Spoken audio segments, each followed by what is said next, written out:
Hello students.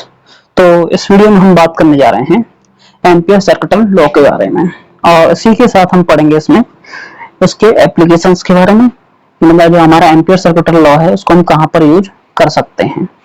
तो चलिए start करते हैं। तो हमारा रूल है एम्पियर सर्किटल रूल।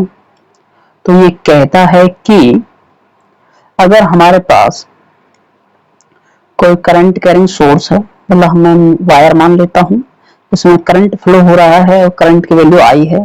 इसके चारों तरफ मैं मान लेता हूँ कि एक हमारा सर्कल है, ठीक है। और इस सर्कल पे एक छोटा सा एलिमेंट मान लिया, यहाँ पे मैंने मैग्नेटिक फील्ड की वैल्यू निकाली और जो डीएल एलिमेंट है वो निकाल लिया। तो ये बता रहा है कि जो मेरा लाइन इंटीग्रल होगा डीएल के साथ वो इक्वल हो जाएगा mu not times of current. और यहाँ पे लगा देते हैं इस तरीके से। तो इसका मतलब ये है कि जो मेरा सरफेस है, क्लोज्ड सरफेस, उसमें जो भी हमारा करंट होगा उसमें अगर म्यू नॉट से मल्टीप्लाई कर देंगे तो मुझे मैग्नेटिक फील्ड का लाइन इंटीग्रल मिल जाएगा। अब इसका मतलब क्या होता है ये हम मतलब तब पढ़ेंगे, या फिर मतलब तो इसका हमें समझ में तभी आएगा जब हम इसका यूज करेंगे। तो इसका यूज ही बताएगा कि इसका मतलब क्या है। तो ये तो हमारा सिंपल रूल है। अब बात आती है कि जो हमारा ये रूल हमने पढ़ा है ये सही है या गलत है। तो बात कर लेते हैं इसके प्रूफ के बारे में कि जो हमारा रूल है, लॉ है, वो हमारा सही है, वैलिड है। तो वैलिड है तो मैं मान लेता हूँ कि हमारे पास कोई एक रेगुलर सरफेस है और इस तरीके से है कि इसमें जो हमारा करंट है ये आई फ्लो कर रहा है, ठीक है, अपवर्ड डायरेक्शन में। अब इसके बाद इस पर जो डिफरेंट पॉइंट्स हैं, ये हो गया, ये हो गया, इसके बाद फिर हमारा ये हो गया, इसके बाद यहाँ पे हमारा ये हो गया। तो ये हमारा पॉइंट ए है, ये बी हो गया, ये सी हो गया, इसको हम डी मान लेते हैं। ये पॉइंट मैंने थोड़ा दूर हो गए इसमें, लेकिन वो हमारे बहुत ही पास हैं, ठीक है। और इस तरीके से है कि जो हमारी ए बी है, जो ए बी की लेंथ है वो हमारी L1 है और उसके लिए जो रेडियस है वो हमारी R1 है। बी सी के लिए जो हमारी लेंथ है वो हमारी, उसको मैं DL1 मान लेता हूँ, ये हमारी DL2 है, जो रेडियस है वो हमारी R2 है, ठीक है। इसी तरीके से हमारे पास जो ये क्लोज्ड लूप मैंने बनाया उसको हमने इनफाइनाइट एलिमेंट से हमने ब्रेक कर लिया है, ठीक है। अब बात करते हैं जो हमारे वायर है ये इनफाइनाइटली लॉन्ग है, करंट इसमें जो है वो हमारा आई है। तो अगर हम इसकी वजह से जो ये वायर है इसकी वजह से अगर मैग्नेटिक फील्ड निकालें ए बी वाले लाइन पे, जो मतलब अगर हम सेपरेशन आर पे निकालें तो कितनी होगी। मतलब ए बी को जो मैग्नेटिक फील्ड है हमने B1 मान ली, बी सी पर जो मैग्नेटिक फील्ड की वैल्यू वो हमने B2 मान ली और इसी तरीके से हमने और सभी के लिए एज्यूम किया है। तो जो B1 की वैल्यू है वो हो जाएगी म्यू नॉट आई अपॉन में 4 पाई इंटू, तो म्यू नॉट आई लिख दिया है। तो यहाँ पे 2 से मल्टीप्लाई और हो जाएगा और अपॉन हो जाएगी R1, ठीक है। ये आ जाएगी हमारी P1 की वैल्यू। अब ऐसे B2 के लिए निकालें तो mu naught upon 4 pi 2i divided by R2, ये हो गई B2 के लिए। तो जो डायग्राम इसको आप बना लेना। अब मैं ये बात मान लेता हूँ कि जो ये एंगल बना हुआ है ए बी के लिए, ए बी में मतलब जो हमारी आर्क होगी ये वाली, ये हमारी ए बी जो आर्क है इसमें जो ये एंगल बनेगा इधर, इसे मैं मान लेता हूँ डेल्टा थीटा 1, दूसरे के लिए उसे डेल्टा थीटा 2 मान लेता हूँ, ठीक है। तो इसके लिए मैंने डेल्टा थीटा 1 मान लिया, इसके लिए डेल्टा थीटा 2 मान लिया, ऐसे ही सो जितने भी हमारे इनफाइनाइट जो भी हमारे बन रहे हैं उन सभी के लिए मैंने अलग अलग मान लिया है। अब मुझे करना क्या है, बी डॉट डी एल करना है। तो इसको हम निकालेंगे कैसे। तो जो हमारा एक करंट कैरिंग वायर है, ठीक है, इसमें करंट फ्लो कर रहा है ऊपर की तरफ से। अगर यहाँ पे ये सेपरेशन मैं R1 के लिए आपको बता रहा हूँ और R2 R3 R4 जितने भी हमारे एलिमेंट होंगे उनके लिए भी हमारा सेम होगा। तो इस पॉइंट पे मैग्नेटिक फील्ड की डायरेक्शन हो जाएगी इस तरफ। और जो यहाँ पे जो हमारा एक सर्कल बनेगा इस तरीके से, उसमें जो हम DL एलिमेंट निकालेंगे उसमें भी जो हमारा DL रहेगा उसकी डायरेक्शन हमारी सेम हो जाएगी। मतलब इसी डायरेक्शन में हमारा B है और इसी डायरेक्शन में हमारा DL है। यही लॉ जो ये हमने मेथड यूज किया है, मतलब इन दोनों के बीच जो बी और डी एल है, दोनों के बीच जो एंगल है हमारा वो हमारा 0 है, यही और जितने भी एलिमेंट हैं सभी के लिए वैलिड होगी। अब बात करते हैं total B dot d l अगर निकालना है तो इसका मतलब ये हुआ कि मुझे B1 निकालना है और DL1 निकालना है, प्लस में B2 DL2 निकालना है, फिर उन सभी को ऐड करना है। तो अगर मैं लिखना चाहूँ तो जो B1 की value μ0/4 pi 2i divided by R1 है इनटू में DL1 plus μ0 4 pi 2i divided by R2 DL2, ठीक है, इंटीग्रेशन में लगा देता हूँ and up to so on. अब अगर मैं यहाँ से कॉमन निकालूं तो जो मुझे कॉमन वैल्यू मिलेगी तो वो तो हमारा DL का इंटीग्रेशन था, तो मैं इसको इंटीग्रेशन यहाँ से हटा देता हूँ, ठीक है। अब जो हमारी वैल्यू है तो μ0/4 पाई और 2i ऊपर, ये हमारी हो जाएगी कॉमन, ब्रैकेट में बचेगा DL1/R1 DL2 over R2 and up to so on, जितने हमारे एलिमेंट होंगे सबको हमें ऐड करना है। अब अगर मैं आपको से कहूँ जो हमारे डायग्राम जो हमने यहाँ पे बनाया है इसमें मैं इसको मिटा देता हूँ, थोड़ा सा इसको थोड़ा सा और हाईलाइट कर दूँ, तो जो हमारा ये अगर मैं सर्कल की बात करूँ बस केवल, ठीक है, तो अगर ये हमारा DL एलिमेंट है, ठीक है, इसकी लेंथ DL हो, इसकी रेडियस हमारी R हो, तो जो इसके बीच में ये एंगल होगा थीटा, मतलब जो थीटा है उसको मैं लिख सकता हूँ R DL divided by R, सही है, क्योंकि जो ट्रिग्नोमेट्री आपने 11th क्लास में पढ़ी है, सो आपने उसकी स्टार्टिंग ही यहीं से होती है, आर्क लेंथ बराबर होता है रेडियस इनटू एंगल, ठीक है। तो इसका मतलब ये हुआ कि μ0/4 पाई इनटू 2i और साथ में बन जाएगा हमारा d(θ1) d(θ2) and so on, ठीक है। तो वहां पे अगर मैंने डेल्टा माना हो तो यहाँ पे डेल्टा मान लेना, आप उसको d को काट देता हूँ, मैं इसको यहाँ पे डेल्टा बना देता हूँ।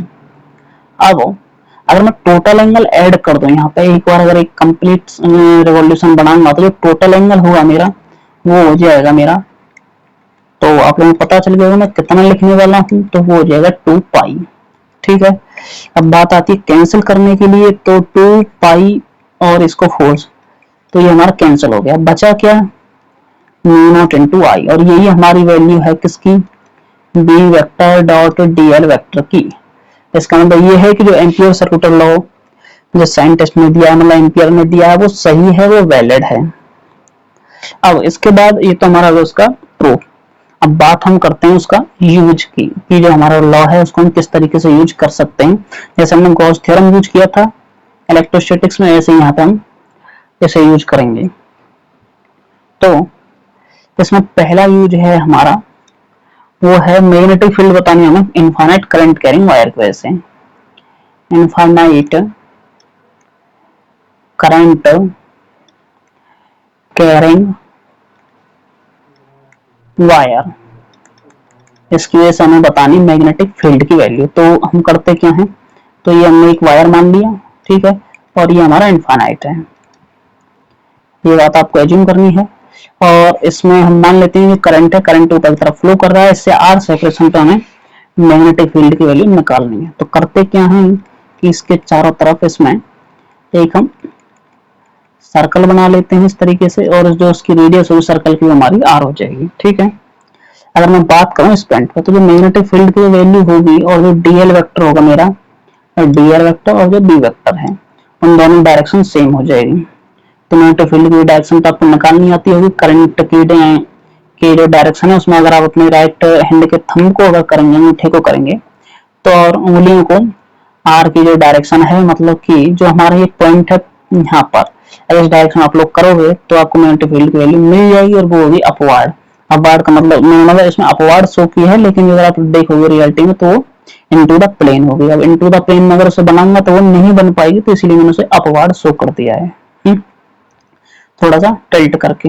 अब यहाँ पे मुझे पता चल गया कि जो B vector dot d l vector की जो वैल्यू है वो हमारी हो जाएगी B d l cos theta, और थीटा की वैल्यू हमारी 0 है, तो ये हो जाएगा बी डी एल, सही है, क्योंकि यहाँ पे जो थीटा है, थीटा तो हमारा 0 है, ये हो गई हमारा मतलब बी वेक्टर डॉट डीएल। और जो बी वेक्टर डॉट डीएल की जो हम वैल्यू निकालते हैं ये हमारी होती है mu naught times of current, ये हमारा लॉ है।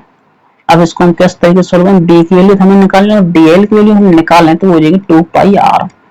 डीएल का मतलब जो ये सर्कल है इसकी सरकमफेरेंस निकालनी है, is equal to mu naught I, और जो बी की वैल्यू यहाँ पे आएगी वो हो जाएगी mu naught I divided by 2 pi r. तो यहाँ से जो ये वैल्यू निकल के आई है B is equal to mu naught I upon 2 pi r, ये हो जाती है हमारी मैग्नेटिक फील्ड की वैल्यू। ठीक है, यही हमें डेराइव करनी होती है। तो यही क्वेश्चन जो वैल्यू आपने एक जो हमने स्ट्रेट वायर के केस में की थी सेम वही वैल्यू निकल के आई है। वहां पे हमने इंटीग्रेशन वो इंटीग्रेट किया, उसमें इतना कुछ किया तब हमारी वैल्यू आई थी। और यहाँ पे हमारे बहुत ही 2 और 3 लाइन का डेरिवेशन है, तो आप लोग डिसाइड करें कि कौन सा आपको करना है।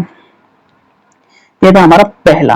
अब इसके बाद बात करते हैं सेकंड केस की। सेकंड केस है हमारे पास की एक लॉन्ग सिलेंडर है, लॉन्ग सिलेंडर, और सिलेंडर इस तरीके से है कि वो एक जो उसका अपर सरफेस है वो सर्कुलर हो, तो पता ही है, और वो राइट एंगल पर है, मतलब जो उसका एक तरीके से हम बनाएं सिलेंडर को तो वो इस तरीके से है कि ये हमारा सिलेंडर हो गया, और इसमें जो हमारा करंट फ्लो कर रहा है वो हम मान लेते हैं आई है, और करंट हमारा आई हो गया। और जो करंट है जो हमारे सरफेस होगा यहाँ पे, अगर आप तो देखो तो जो ये वाला सरफेस होगा ये हमारा सर्कुलर वाला, इस पे यूनिफॉर्मली डिस्ट्रीब्यूटेड है। तो एक तरीके से हम बात करें जो हमारी करंट डेंसिटी होगी वो हो जाएगी आई अपॉन ए। अगर मैं इसकी रेडियस सिलेंडर की रेडियस अगर मैं स्मॉल आर मान लूं तो ये हो जाएगी मेरी आई अपॉन में पाई आर स्क्वायर। ठीक है, ये होगी मेरी करंट डेंसिटी। अब इसकी वजह से मुझे बतानी मैग्नेटिक फील्ड की वैल्यू। तो मैग्नेटिक फील्ड की वैल्यू निकालने के लिए मैं क्या कर सकता हूँ वो आप देखें। तो जैसे हमने पहले पढ़ा था कि मैग्नेटिक फील्ड वैल्यू 3 जगह जो हमने इलेक्ट्रिक फील्ड में किया था वहां पर 3 जगह इलेक्ट्रिक फील्ड निकाल सकते थे, तो सेम ऐसे ही हम यहाँ पे करेंगे। तो एक मान लेते हैं कि अगर उसके अंदर ही हम मैग्नेटिक फील्ड निकालने लगे जाए, सेंटर से उसकी सेपरेशन मान लेते हैं हम R1। ठीक है, तो अगर हम R1 पे बात करें तो जो B डॉट DL है, तो मैं यहाँ बात करता हूँ पहले इनसाइड द सिलेंडर। अगर सिलेंडर के अंदर हम बात करें तो क्या होगा। ठीक है, तो उस केस में हमारा जो B वेक्टर डॉट DL है वो तो हमारा सेम वही आएगा जो हमारा पहले से आया है, इक्वल टू हो जाएगा mu naught I dash. I dash का मतलब जो इस पर करंट होगा, तो जो हमारी आई डैश की वैल्यू होगी वो हो जाएगी आई मतलब टोटल करंट, या फिर हम सीधे और सिंपली अगर मैं इसको लिख दूं तो मैं इसको और सिंपली कर सकता हूँ J इंटू जो इसका एरिया हो जाएगा ए डैश। इसका सीधा सा मतलब हुआ कि I इंटू पाई R1 का स्क्वायर डिवाइडेड बाई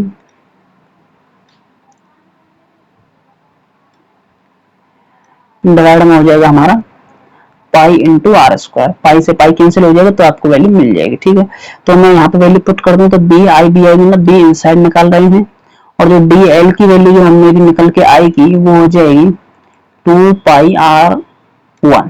ठीक है, और ये हो जाएगा mu naught I R1 square divided by r square. ठीक है, ये हमारी वैल्यू है। अब इसे सॉल्व करना है, तो सॉल्व करने के लिए आप कुछ अगर यहाँ पे देखें तो R1 से एक वैल्यू कम हो जाएगी, तो जो हमारी फाइनल वैल्यू निकल के आएगी B इक्वल हो जाएगी mu naught I R1 divided by 2 pi r square.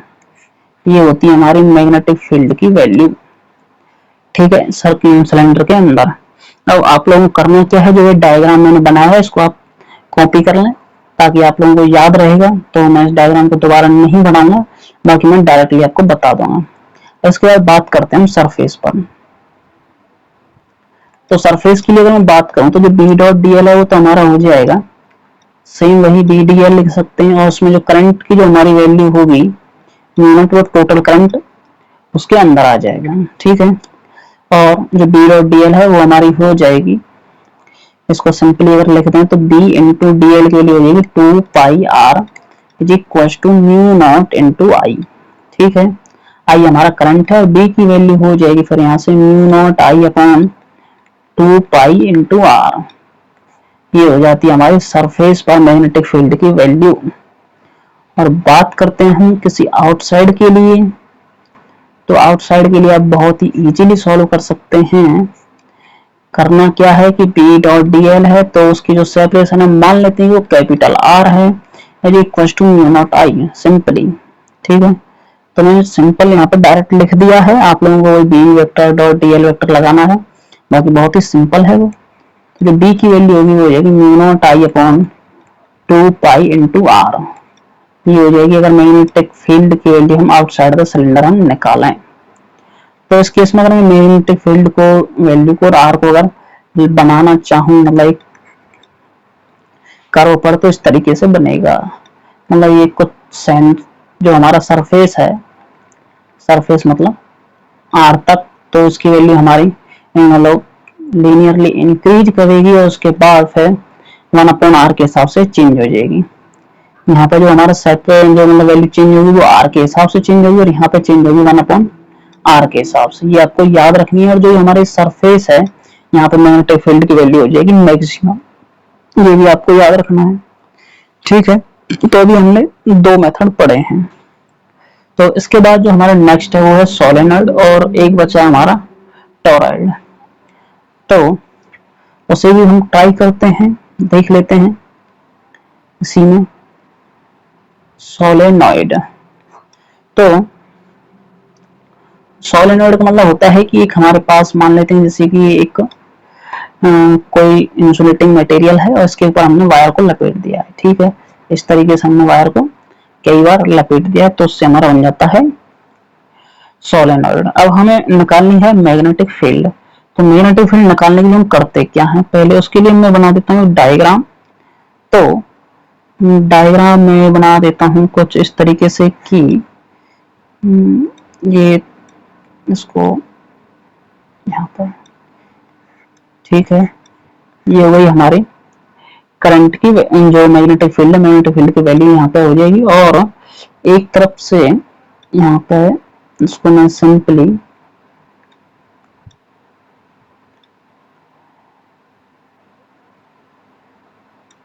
ये डायग्राम हो गया इस तरीके से। और यहाँ पे जो एक पॉइंट होगा मतलब एक साइड से करंट अंदर की तरफ जाएगा और एक साइड से बाहर की तरफ आएगा। तो मैं मान लेता हूँ कि यहाँ से ऊपर की तरफ से करंट जा रहा है हमारा इनसाइड। ठीक है, तो मैं यहाँ पे गोल गोल कर देता हूँ और यहाँ पे इनके बीच में डॉट लगा देता हूँ। डॉट का मतलब होता है इनसाइड द प्लेन। और यहाँ पे मैं बना देता हूँ क्रॉस, मतलब करंट वहां से अंदर जाएगा और यहाँ से बाहर आ जाएगा। अब इसके बाद जब मैं इसे सॉल्व करूंगा तो मैं इसके लिए मान लेता हूँ कि एक हमारे पास है एक लूप। लूप मतलब एक रेक्टेंगुलर लूप में एज्यूम कर लेता हूँ इस तरीके से, ये हमारे एक रेक्टेंगुलर लूप। और जो इसकी लेंथ है वो हो गई हमारी पी क्यू, ये हो गई हमारी आर और ये हो गई हमारी एस। ठीक है, और इसके बाद इसमें करंट ऐसे फ्लो कर रहा है, ये ऐसे जा रहा है, ये ऐसे जा रहा है, इसमें जो करंट है और इसमें ऐसे आ जाएगा। अब अगर मैं आप लोगों से पूछूं तो आप लोग ये बात बता सकते हो कि जो हमारी एस पी है और जो क्यू आर है, जो इसकी लेंथ है वो हमारी परपेंडिकुलर होगी मैग्नेटिक फील्ड के। ठीक है, मैग्नेटिक फील्ड की जो डायरेक्शन है वो हमारी ये है, ये वाली जो लाइन है अंदर जो मैंने बनाई है ये मैग्नेटिक फील्ड की डायरेक्शन को शो कर रही है। तो मैग्नेटिक फील्ड के परपेंडिकुलर है, तो इसका सीधा सा मतलब ये हुआ कि जो B vector dot d l में करूंगा एस पी के लिए और जो B vector dot d l करूंगा मैं क्यू आर के लिए, वो मेरा 0 हो जाएगा क्योंकि एंगल उनके बीच में 90 है। एक तो बात ये समझ। और दूसरी बात, अगर मैं यहाँ पे अगर यही लिखना चाहूँ कि B vector dot d l अगर मैं निकाल दूं आर एस के लिए तो वो भी मेरा 0 हो जाएगा क्योंकि वहां पे करंट की वैल्यू 0 है, क्योंकि यहाँ पे करंट 0 है। अब बचा क्या मेरे पास बचा B vector dot d l vector, वो बचा सिर्फ और सिर्फ केवल पी क्यू की वजह से। ठीक है, और यहाँ पर हम देखें तो जो मैग्नेटिक फील्ड है जिस डायरेक्शन में करंट फ्लो कर रहा है डीएल वेक्टर वो हमारी सेम है। यहाँ पे एक चीज मैं आपको बता दूं, जो डीएल वेक्टर की डायरेक्शन होती है वो वही होती है जिस डायरेक्शन में करंट फ्लो करता है, ये बात हमेशा याद रखें। तो जो बी डी एल है ये बचा रह जाएगा, इक्वल टू होता है म्यू नॉट आई। ठीक है, सिंपल। अब अगर मैं यहाँ पे डी एल की वैल्यू अगर निकालूं तो जो डी एल की वैल्यू मुझे मिलेगी, मैं मान लेता हूँ जो इसकी टोटल लेंथ है वो मेरी एल है, ठीक है। तो ये हो जाएगा B into L is equal to mu naught I. तो ये हो जाएगा B is equal to mu naught I divided by L. ये हमारी आ जाती है मैग्नेटिक फील्ड की वैल्यू।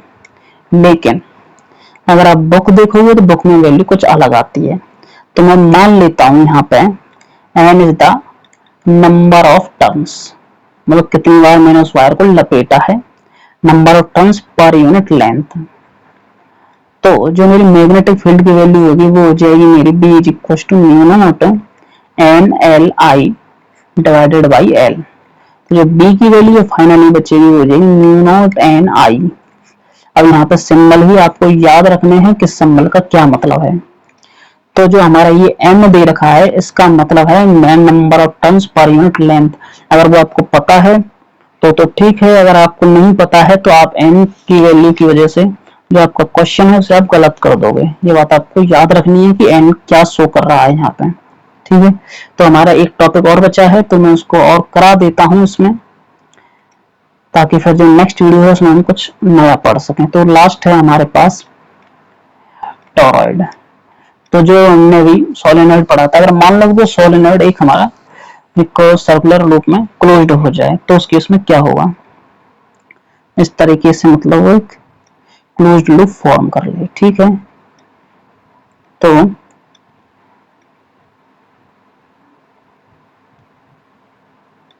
ये हमने बना लिया एक सोलेनॉइड, टॉरॉइड बन गया, ठीक है।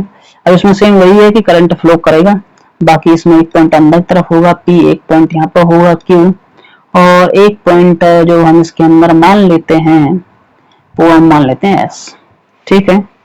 तो अब आप लोग ये बात बता सकते हो कि जो हमारी अगर हम बात करें जो बाहर वाला पॉइंट है P के लिए और जो अंदर वाला पॉइंट है, सॉरी बाहर वाला पॉइंट Q है, अंदर वाला पॉइंट P है, अगर वहां पे हम निकालें बी डॉट डी एल वो तो हमारा 0 हो जाएगा, ठीक है। सेम वही मेथड जो हमने पहले पढ़ा था,